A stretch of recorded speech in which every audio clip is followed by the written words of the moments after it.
सम्मानित साथियों,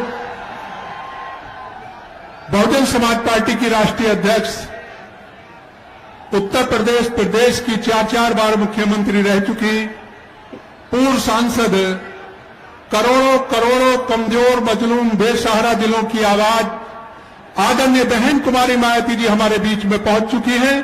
अब मेरी आप लोगों से पुरजोर अपील है कि उनका जोरदार शब्दों में स्वागत करें, जोरदार ताली बजाकर स्वागत करें।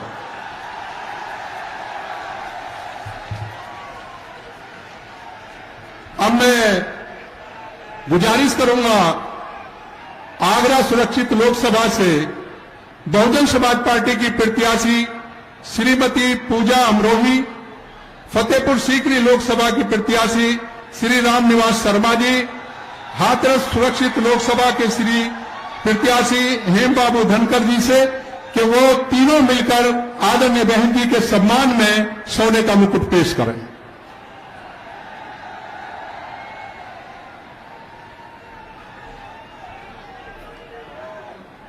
अब मैं गुजारिश करूंगा बहुजन समाज पार्टी की राष्ट्रीय अध्यक्ष आदरणीय बहन कुमारी मायावती जी से कि वो आए और इस चुनावी विशाल जनसभा को संबोधित करें। आदरणीय बहन जी।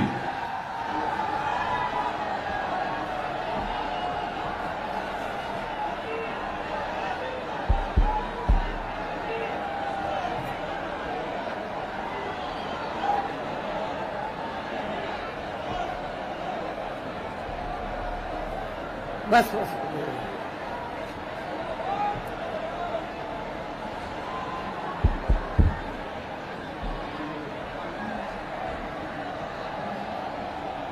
बीएसपी की इस चुनावी जनसभा में इकट्ठा हुए पार्टी के सभी छोटे बड़े पदाधिकारी एवं कार्यकर्तागण, आज आप लोग देश में व यहाँ आपके उत्तर प्रदेश स्टेट में भी लोकसभा के लिए हो रहे आम चुनाव में अपनी पार्टी के उम्मीदवारों के समर्थन में मुझे सुनने के लिए यहाँ इकट्ठा हुए हैं, तो उसके लिए मैं आप सभी लोगों का हार्दिक दिल से आभार प्रकट करती हूँ। वैसे आप लोगों को ये मालूम है कि हमारी पार्टी कांग्रेस, बीजेपी व अन्य किसी भी विरोधी पार्टी तथा गठबंधन आदि के साथ मिलकर नहीं, बल्कि अकेले ही अपनी पार्टी के बलबूते पर पूरी तैयारी व दमदारी के साथ ये चुनाव लड़ रही है। इसके साथ ही हमने टिकट बंटवारे के मामले में भी यहाँ सर्व समाज के लोगों को उचित भागीदारी दी है, जिनको कामयाब बनाने के लिए अपनी पार्टी के लोग पूरे जी जान से लगे हैं। इस संबंध में यहाँ मैं ये भी कहना चाहूंगी कि हमारी पार्टी ने इस चुनाव में भी सर्व समाज के लोगों को टिकट बंटवारे के मामले में या देने के मामले में हमने उचित भागीदारी दी है। खासकर जो दलित वर्ग के लोग हैं या जो रिजर्व सीटें हैं, तो हमने रिजर्व सीटों पर भी अकेले एक ही कम्युनिटी के लोगों को नहीं, एक ही बिरादरी के लोगों को नहीं, बल्कि शेड्यूल कास्ट में जो विभिन्न जातियां आती हैं, तो उनको हमने चुनाव लड़ने का मौका रिजर्व सीटों पर दिया है। आगरा के लोगों को ये मालूम है कि जब इस चुनाव से पहले आपके उत्तर प्रदेश में लोकल बॉडीज के चुनाव हुए थे और यहाँ मेयर का चुनाव हुआ, तो हमारी पार्टी ने अनुसूचित जाति में से एक वाल्मीकि समाज की महिला को मेयर के लिए चुनाव के मैदान में उतारा था। और आपकी ये आगरा रिजर्व सीट है, तो आगरा रिजर्व सीट से तो फिर हमने यहाँ पर तो जाटव समाज की महिला को चुनाव के मैदान में उतारा है। इसके नजदीक ही, ज्यादा दूर नहीं है, हाथरस लोकसभा की सीट है, तो वहां हमने धनगर समाज को, जो अनुसूचित जाति में आते हैं, उनको भी चुनाव के मैदान में उतारा है। आपके आगरा से लगी हुई फतेहपुर सीकरी की सीट है, तो यहाँ हमने अपर कास्ट समाज में से, तो खास तौर से ब्राह्मण समाज के व्यक्ति को हमने चुनाव के मैदान में उतारा है। तो इस प्रकार से हमने टिकट बंटवारे के मामले में सर्व समाज के लोगों को बीएसपी में जुड़ने की, उनकी तादाद को ध्यान में रखकर हमने उचित भागीदारी दी है। हालांकि आज यहाँ आपकी इकट्ठा हुई अपार भीड़, वह भीड़ के जबरदस्त जोश को भी देखकर अब मुझे ये काफी हद तक भरोसा हो गया है कि पिछली बार की तरह इस बार भी आप लोग अपने प्रदेश से और यहाँ अपने क्षेत्र से तो लोकसभा चुनाव में अपनी पार्टी का बेहतर रिजल्ट जरूर लाएंगे। इसके लिए अब मैं आप लोगों का ध्यान कुछ जरूरी बातों की तरफ दिलाना चाहती हूँ, और इस संबंध में विशेषकर मैं कांग्रेस, बीजेपी व इनके अन्य सभी सहयोगी दलों के बारे में ये कहना चाहूंगी कि आजादी के बाद शुरू में केंद्र व देश के काफी राज्यों में भी ज्यादातर सत्ता यहाँ कांग्रेस पार्टी के ही हाथों में केंद्रित रही है, किंतु इनकी अधिकांश मामलों में रही गलत नीतियों एवं गलत कार्य प्रणाली आदि की वजह से ही फिर इस पार्टी को, यानी कि कांग्रेस पार्टी को केंद्र व काफी राज्यों की भी सत्ता से बाहर होना पड़ा है, तथा यही स्थिति इनकी सहयोगी पार्टियों की भी बनी रही है, जिसके कारण ही फिर पिछले कई वर्षों से भारतीय जनता पार्टी व इनके सहयोगी दल केंद्र एवं काफी राज्यों की भी सत्ता में काबिज हो गए हैं। लेकिन इनकी भी ज्यादातर रही जातिवादी, पूंजीवादी, संकीर्ण, सांप्रदायिक व द्वेषपूर्ण नीतियों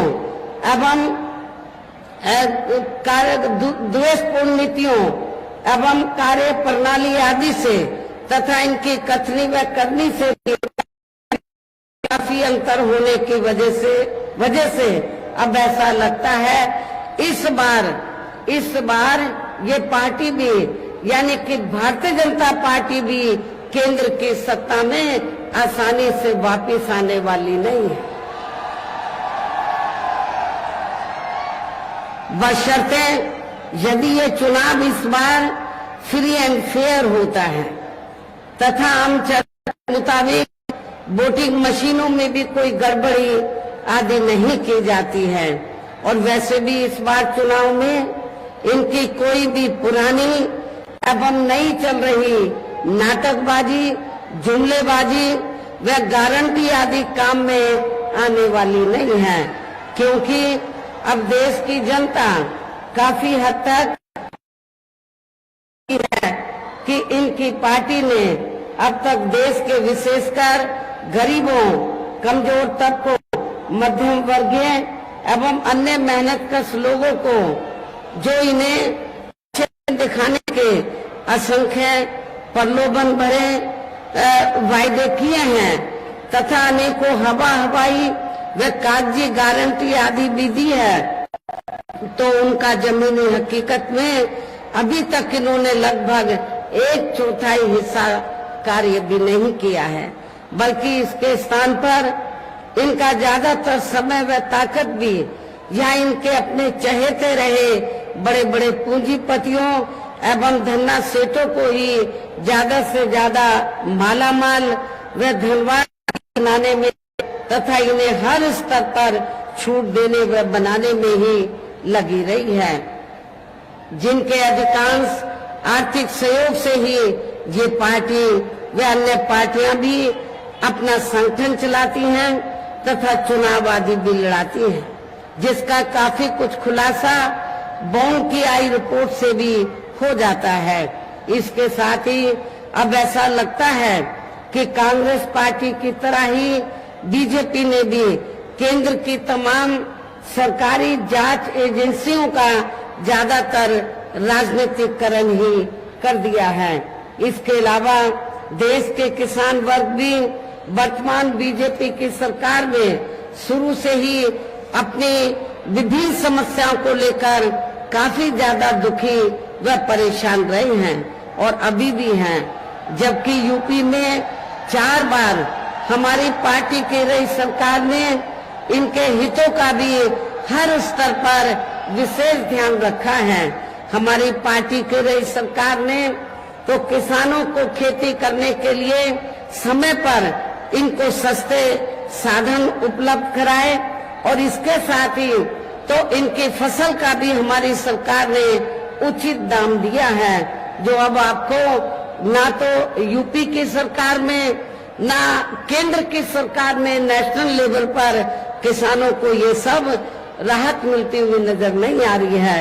इतना ही नहीं बल्कि केंद्र में पूर्व की रही कांग्रेसी सरकार की तरह ही वर्तमान भाजपा सरकार में भी इनकी जातिवादी, हीन, सांप्रदायिक एवं पूंजीवादी सोच व नीतियों के चलते ही पूरे देश में सर्व समाज में से खासकर गरीबों, दलितों, आदिवासियों, पिछड़े वर्गों, मुस्लिम एवं अन्य धार्मिक अल्पसंख्यक समाज के लोगों का भी पूर्ण रूप से विकास व उत्थान आदि नहीं हो सका है। और इस संदर्भ में वैसे आप लोगों को ये मालूम है कि पूरे देश में यहाँ दलितों, आदिवासियों एवं अन्य पिछड़े वर्गों का सरकारी नौकरियों से अधूरा पड़ा आरक्षण का कोटा भी अभी तक पूरा नहीं भरा गया है। विशेषकर एससी व एसटी वर्गों के सरकारी कर्मचारियों का पद काफी हद तक प्रभावहीन नहीं बना दिया गया है। और यहाँ मैं आप लोगों को ये भी बताना चाहती हूँ, जब यहाँ समाजवादी पार्टी की सरकार थी तो समाजवादी पार्टी की सरकार ने एससी व एसटी वर्गों के सरकारी कर्मचारियों का पदोन्नति में जो आरक्षण है इसको पूरे तौर से इसको खत्म कर दिया था। ये आप लोगों को इस बात की भी जानकारी होनी चाहिए। और इतना ही नहीं, जब इस मामले को हमारी पार्टी ने संसद में उठाया, एससी एसटी का जो पदोन्नति में आरक्षण है इसको प्रभावशाली बनाने के लिए संशोधन बिल लाने के लिए सरकार पर दबाव बनाया, तो उस समय सेंटर में कांग्रेस पार्टी पावर में थी। तो उस दौरान कांग्रेस और बीजेपी दोनों की मिली भगत से समाजवादी पार्टी को आगे करके इस बिल को पार्लियामेंट के अंदर फाड़ा गया। और इतना ही नहीं बल्कि बीजेपी और कांग्रेस पार्टी दोनों की मिली भगत से इस बिल को पास नहीं होने दिया, इस बिल को पास नहीं होने दिया। और इतना ही नहीं, आज जो खास तौर से आरक्षण को लेकर जो किस्म किस्म की बातें कही जा रही हैं, एससी एसटी ओबीसी के आरक्षण को लेकर कांग्रेस भी लंबी चौड़ी बातें कर रही है, बीजेपी भी, जबकि ये दोनों पार्टियां एससी एसटी ओबीसी के आरक्षण के खिलाफ हैं। ये दोनों पार्टियां नहीं चाहती हैं एससी एसटी ओबीसी के वर्गों के लोगों को आरक्षण का पूरा लाभ मिले। साथ ही केंद्र व राज्यों में भी विरोधी पार्टियों की रही सरकारों में इन सभी वर्गों को प्राइवेट सेक्टर में आरक्षण दिए जाने की व्यवस्था किए बिना ही इनकी सरकारों के ज्यादातर सरकारी कार्य अब प्राइवेट सेक्टर के जरिए ही इनके बड़े बड़े पूंजीपतियों व धन्ना सेठों आदि को ही दिए जाने के कारण अब इनको पूरे देश में आरक्षण का बहुत कम ही लाभ मिल पा रहा है। इसी प्रकार इनका अन्य और मामलों में भी शोषण व उत्पीड़न आदि होना अभी तक भी बंद नहीं हुआ है। इसके साथ साथ मुस्लिम व अन्य धार्मिक अल्पसंख्यक समाज के लोगों की भी हालत हर स्तर पर या काफी ज्यादा खराब व दयनीय ही बनी हुई है। इतना ही नहीं बल्कि पिछले कुछ वर्षों से केंद्र व अधिकांश राज्यों में भी बीजेपी व आरएसएस की सरकारों के चलते हुए अब इनका विकास व उत्थान आदि होना भी काफी हद तक बंद सा हो गया है। आए दिन इन पर खासकर आए दिन मुस्लिम व अन्य धार्मिक अल्पसंख्यक समाज के लोगों पर खासकर हिंदुत्व की आड़ में हो रही जुल्म जाति भी यहाँ काफी ज्यादा चरम सीमा पर पहुंच चुकी है। इसके साथ साथ अपर कास्ट समाज में से विशेषकर गरीब लोगों की भी हालत हमें कोई खास अच्छी नजर नहीं आती है। कहने का तात्पर्य ये है कि चाहे वीकर सेक्शन के लोग हैं या माइनॉरिटी हैं, अपर कास्ट समाज के लोग हैं, ये सभी लोग हमें काफी दुखी व परेशान नजर आते हैं। हर मामले में व हर स्तर पर हमें काफी दुखी व परेशान नजर आते हैं।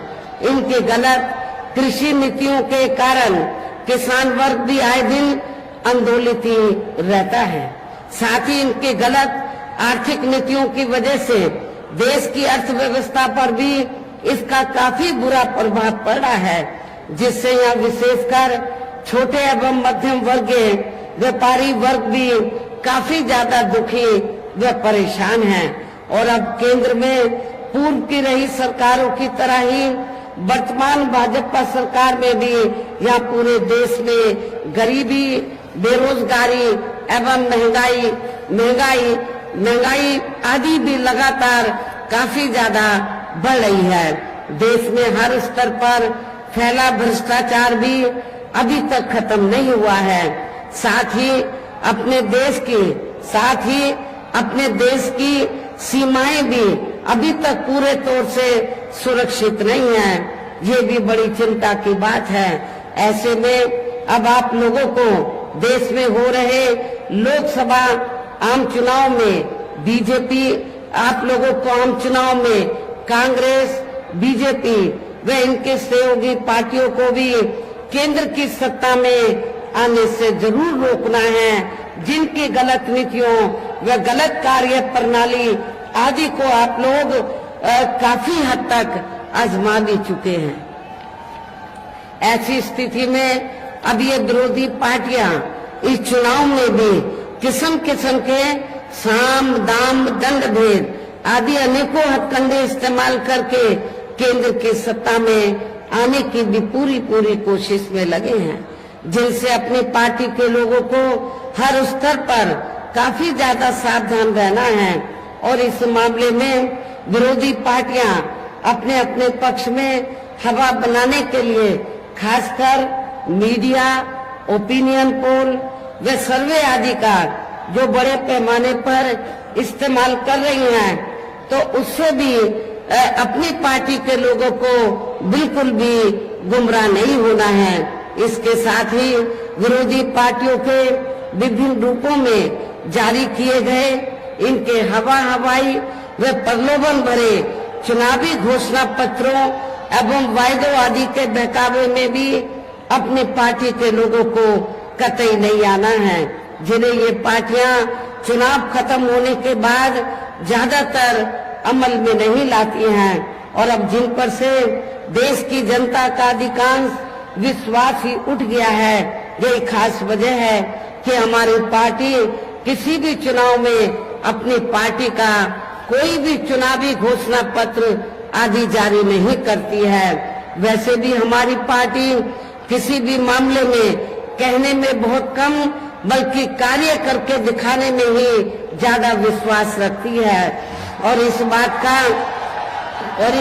का सबसे बड़ा सबूत ये है कि उत्तर प्रदेश में 4 बार हमारी पार्टी के नेतृत्व में रही सरकार ने चुनाव में अपनी पार्टी के बिना कोई जारी किए गए चुनावी घोषणा पत्र के ही प्रदेश व आम जनहित में काफी कुछ ऐतिहासिक कार्य करके दिखाए हैं, जिनकी अब देश में अधिकांश की सरकारें काफी नकल भी कर रही हैं। जबकि इस मामले में हमारी पार्टी का ये कहना है कि यदि इन पार्टियों के स्थान पर केंद्र में हमें अपनी पार्टी की सरकार बनाने का मौका मिलता है तो तब फिर हमारी पार्टी की बनी सरकार केंद्र में यहाँ अब तक रही सभी विरोधी पार्टियों की सरकारों की तरह केवल हवाई व कागजी कार्य आदि नहीं करेगी, बल्कि उत्तर प्रदेश की तरह ही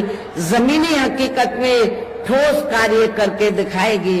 और इस संदर्भ में खासकर मैं ये कहना चाहूंगी, केंद्र द्वारा देश में पिछले कुछ समय से अति गरीब परिवारों को अस्थायी तौर पर फ्री में जो थोड़ी सी खाद्य सामग्री दी जा रही है, तो उससे इनका स्थायी तौर पर भला होने वाला नहीं है।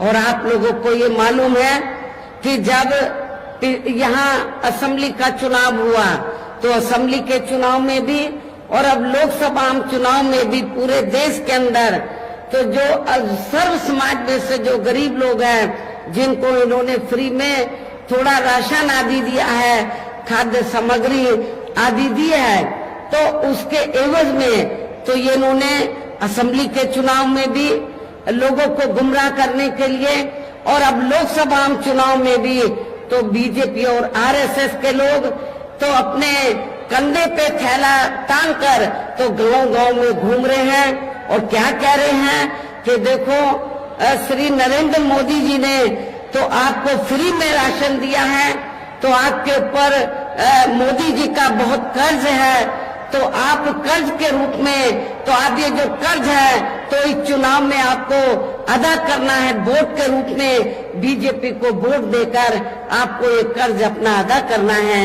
लेकिन मैं अपने ऐसे सभी लोगों को, गरीब लोगों को ये कहना चाहती हूँ कि वर्तमान में केंद्र की जो भाजपा सरकार ने जो गरीब लोगों को थोड़ा जो फ्री में राशन आदि दिया है, तो ये कोई बीजेपी ने अपनी जेब से नहीं दिया है, श्री नरेंद्र मोदी जी ने अपनी जेब से नहीं दिया है, बल्कि आप लोग जो यूपी गवर्नमेंट को या केंद्र की सरकार को जो भी टैक्स देते हैं उस टैक्स के पैसे से, टैक्स तो आपका है, टैक्स जनता देती है, तो जो पैसा आप लोग टैक्स के रूप में देते हैं उस पैसे से ये राशन दिया जा रहा है। इसमें बीजेपी का कोई एहसान नहीं है और ना ही श्री नरेंद्र मोदी जी का इनका कोई एहसान नहीं है, कोई कर्ज नहीं है, आप लोगों का ये पैसा है, आप लोगों ने टैक्स के रूप में इसको दिया,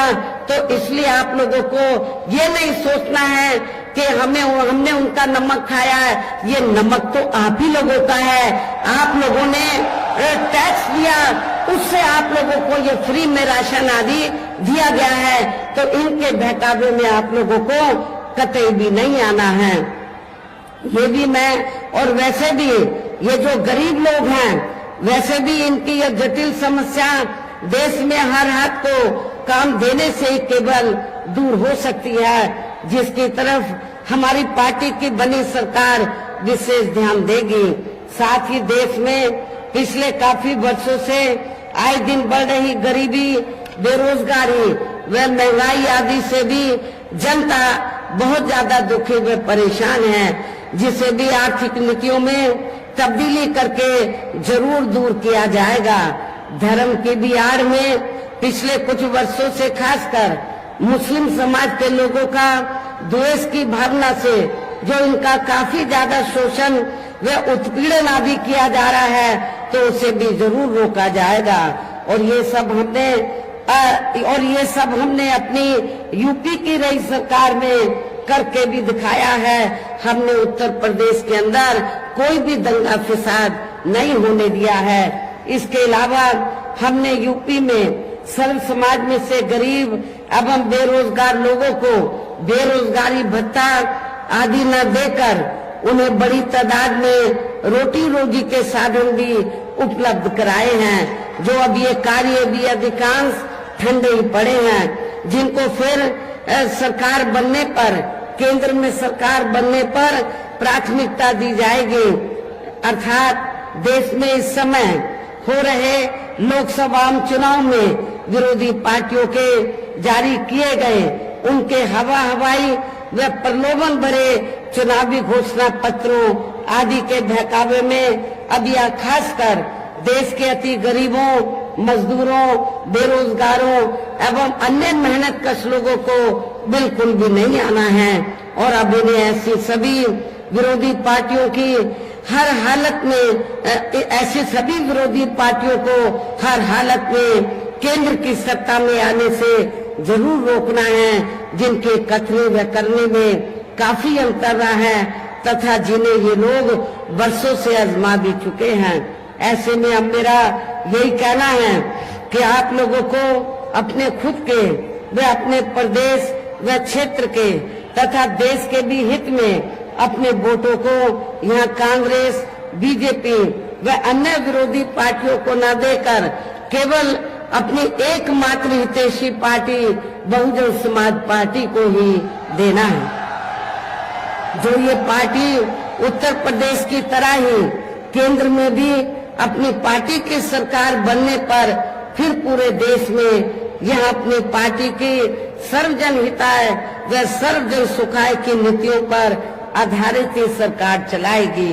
इसके साथ साथ केंद्र से जुड़ी आपके क्षेत्र की जो भी यहाँ स्थानीय समस्याएं होंगी तो उन्हें भी फिर दूर करने का हर संभव पूरा प्रयास किया जाएगा।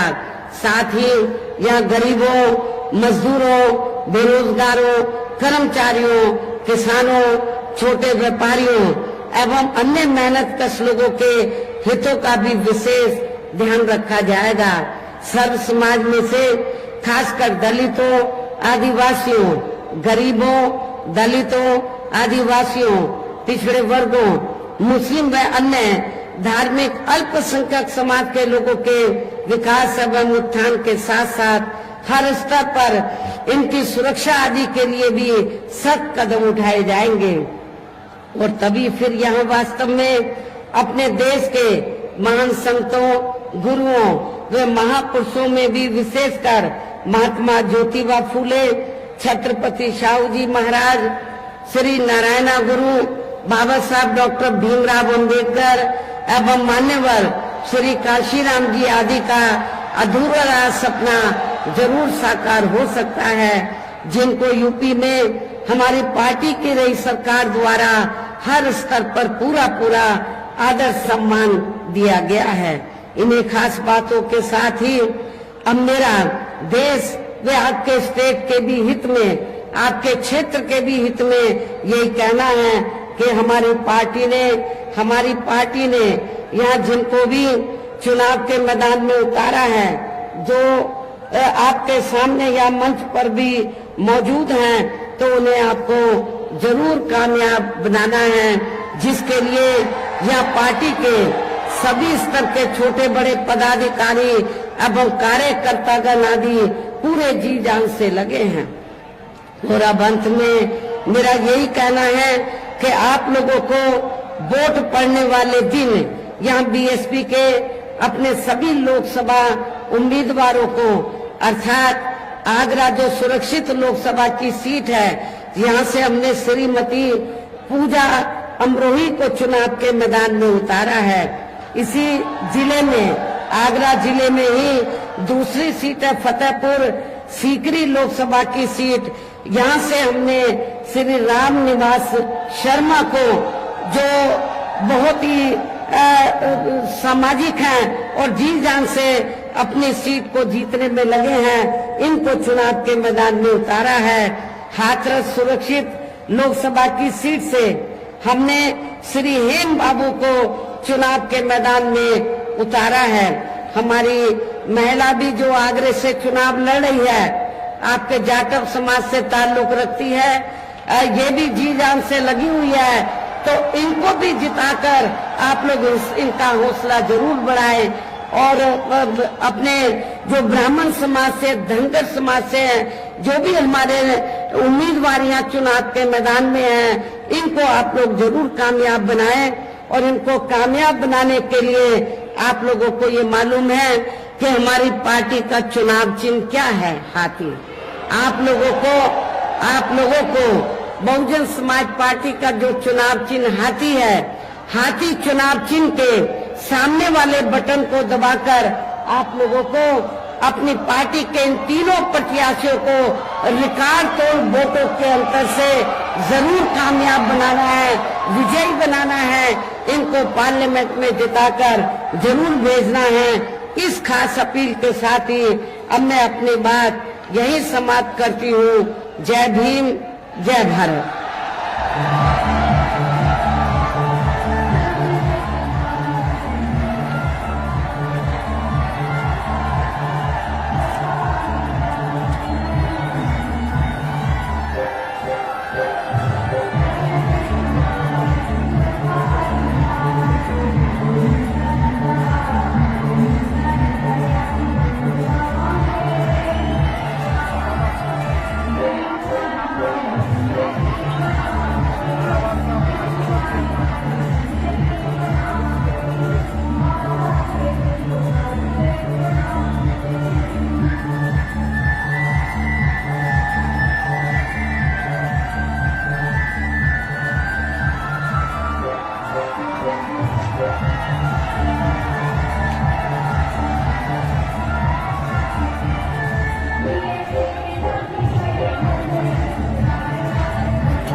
पहचान? नीला झंडा हाथी निशान। बीएसपी की क्या पहचान? नीला झंडा हाथी निशान। वोट हमारा, राज तुम्हारा। नहीं चलेगा, नहीं चलेगा। वोट हमारा, राज तुम्हारा। नहीं चलेगा, नहीं चलेगा। बाबा साहब का मिशन अधूरा। एनजी करेगी पूरा। बाबा साहब का मिशन अधूरा। एनजी करेगी पूरा। बाबा साहब का मिशन अधूरा। एनजी करेगी पूरा। बीएसपी की क्या पहचान? नीला झंडा हाथी निशान। बीएसपी की क्या पहचान? नीला झंडा हाथी निशान। बहुजन समाज पार्टी जिंदाबाद, जिंदाबाद, जिंदाबाद। बहुजन समाज पार्टी जिंदाबाद, जिंदाबाद, जिंदाबाद। माननीय बहन कुमारी मायावती जी जिंदाबाद, जिंदाबाद, जिंदाबाद। माननीय बहन कुमारी मायावती जी जिंदाबाद, जिंदाबाद, जिंदाबाद। बाबा साहब अमर रहे, अमर रहे, अमर रहे। बाबा साहब अमर रहे, अमर रहे, अमर रहे। नरमल सिंह कंसीराम साहब अमर रहे, अमर रहे, अमर रहे। नरमल सिंह कंसीराम साहब अमर रहे।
पहचान।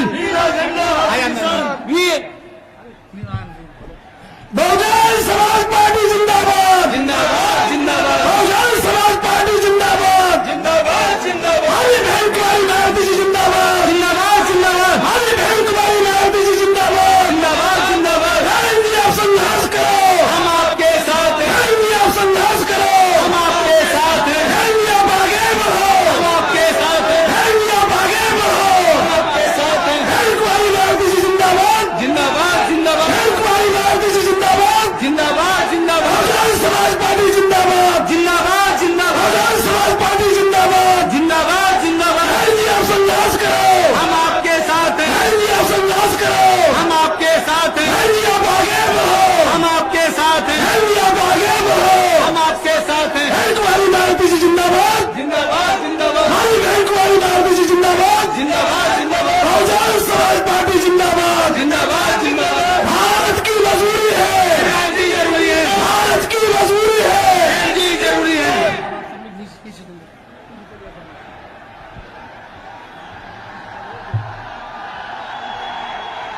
सम्मानित साथियों,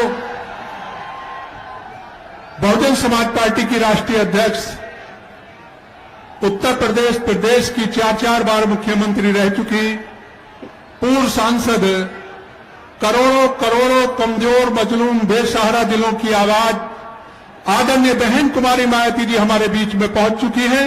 अब मेरी आप लोगों से पुरजोर अपील है कि उनका जोरदार शब्दों में स्वागत करें, जोरदार ताली बजाकर स्वागत करें।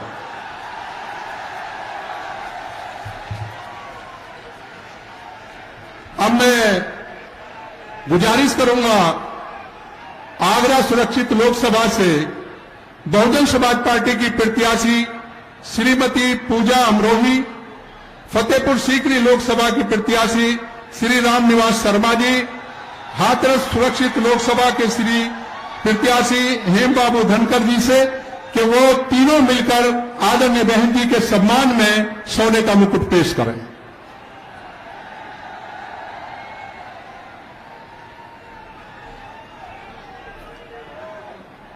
अब मैं गुजारिश करूंगा बहुजन समाज पार्टी की राष्ट्रीय अध्यक्ष आदरणीय बहन कुमारी मायावती जी से कि वो आए और इस चुनावी विशाल जनसभा को संबोधित करें। आदरणीय बहन जी।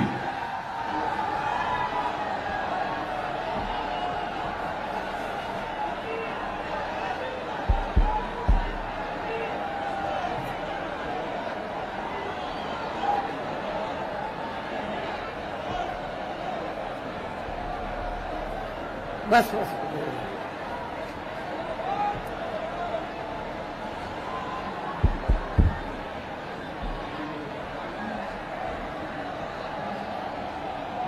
बीएसपी की इस चुनावी जनसभा में इकट्ठा हुए पार्टी के सभी छोटे बड़े पदाधिकारी एवं कार्यकर्तागण, आज आप लोग देश में व यहाँ आपके उत्तर प्रदेश स्टेट में भी लोकसभा के लिए हो रहे आम चुनाव में अपनी पार्टी के उम्मीदवारों के समर्थन में मुझे सुनने के लिए यहाँ इकट्ठा हुए हैं, तो उसके लिए मैं आप सभी लोगों का हार्दिक दिल से आभार प्रकट करती हूँ।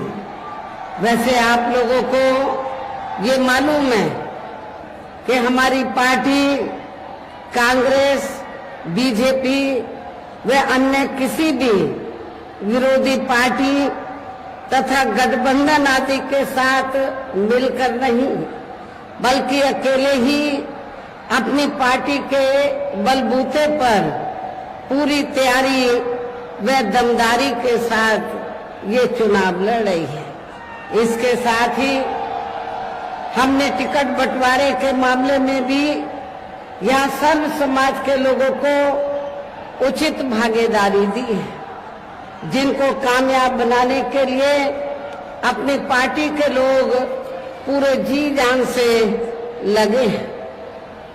इस संबंध में यहाँ मैं ये भी कहना चाहूंगी कि हमारी पार्टी ने इस चुनाव में भी सर्व समाज के लोगों को टिकट बंटवारे के मामले में या देने के मामले में हमने उचित भागीदारी दी है। खासकर जो दलित वर्ग के लोग हैं या जो रिजर्व सीटें हैं, तो हमने रिजर्व सीटों पर भी अकेले एक ही कम्युनिटी के लोगों को नहीं, एक ही बिरादरी के लोगों को नहीं, बल्कि शेड्यूल कास्ट में जो विभिन्न जातियां आती हैं तो उनको हमने चुनाव लड़ने का मौका रिजर्व सीटों पर दिया है। आगरा के लोगों को ये मालूम है कि जब इस चुनाव से पहले आपके उत्तर प्रदेश में लोकल बॉडीज के चुनाव हुए थे और यहाँ मेयर का चुनाव हुआ, तो हमारी पार्टी ने अनुसूचित जाति में से एक वाल्मीकि समाज की महिला को मेयर के लिए चुनाव के मैदान में उतारा था। और आपकी ये आगरा रिजर्व सीट है, तो आगरा रिजर्व सीट से तो फिर हमने यहाँ पर तो जाटव समाज की महिला को चुनाव के मैदान में उतारा है। इसके नजदीकी ज्यादा दूर नहीं है, हाथरस लोकसभा की सीट है, तो वहाँ हमने धनगर समाज को जो अनुसूचित जाति में आते उनको भी चुनाव के मैदान में उतारा है। आपके आगरा से लगी हुई फतेहपुर सीकरी की सीट है, तो यहाँ हमने अपर कास्ट समाज में से तो खास तौर से ब्राह्मण समाज के व्यक्ति को हमने चुनाव के मैदान में उतारा है। तो इस प्रकार से हमने टिकट बंटवारे के मामले में सर्व समाज के लोगों को बीएसपी में जुड़ने की उनकी तादाद को ध्यान में रखकर हमने उचित भागीदारी दी है। हालांकि आज यहाँ आपकी इकट्ठा हुई अपार भीड़, वह भीड़ के जबरदस्त जोश को भी देखकर अब मुझे ये काफी हद तक भरोसा हो गया है कि पिछली बार की तरह इस बार भी आप लोग अपने प्रदेश से और यहाँ अपने क्षेत्र से तो लोकसभा चुनाव में अपनी पार्टी का बेहतर रिजल्ट जरूर लाएंगे। इसके लिए अब मैं आप लोगों का ध्यान कुछ जरूरी बातों की तरफ दिलाना चाहती हूँ और इस संबंध में विशेषकर मैं कांग्रेस, बीजेपी व इनके अन्य सभी सहयोगी दलों के बारे में ये कहना चाहूंगी कि आजादी के बाद शुरू में केंद्र व देश के काफी राज्यों में भी ज्यादातर सत्ता यहाँ कांग्रेस पार्टी के ही हाथों में केंद्रित रही है, किंतु इनकी अधिकांश मामलों में रही गलत नीतियों एवं गलत कार्य प्रणाली